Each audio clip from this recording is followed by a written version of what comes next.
So, Sunderland's railway and metro station hasn't got the best reputation. Ever since being covered over during development in the 60s, it's been, if we're being generous about it, a little dingy at platform level, even after refurbishment work undertaken in 2010. But it's at street level where the station was the worst served by 60s sensibilities. The south entrance in particular became a cramped and honestly pretty dreary concrete box flanked by shops. You wouldn't be forgiven for walking right past it without ever realising what was inside. Plans to redevelop the entire station, including reinstituting its two disused tracks, but mainly rebuilding the south entrance, have been discussed for a good decade at least, and plans were initially set out by the authorities way back in 2015. Though it took until 2021 for the vision to see the light of day, and until the very end of 2023 for the new building to finally open. And it's fair to say the new south entrance has sparked a lot of discussion. So back in February I headed to Sunderland to take a look for myself. And yes, the overwhelming first, second and third impressions I got were, wow, this feels like one big empty shed.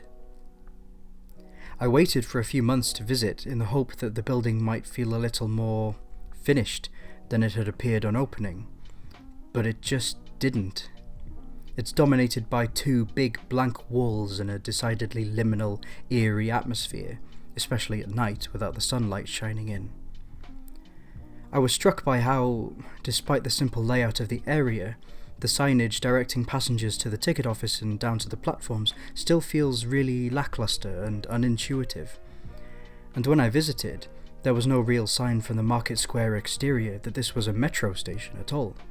They've since added in the standard metro cube, which is a definite plus. And that's the crux here. All the indications are that this new entrance will be cosmetically improved over time, presumably with posters or photos and the like, hopefully not just with advertising.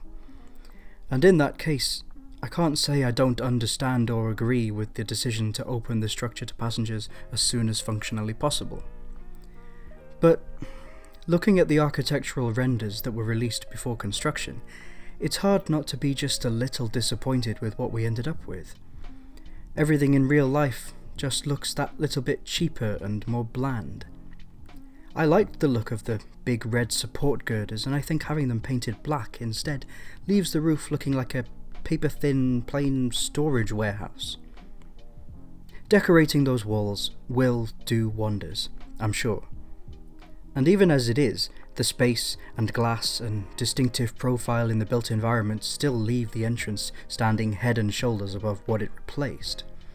But couldn't we have hoped for something a little more anything?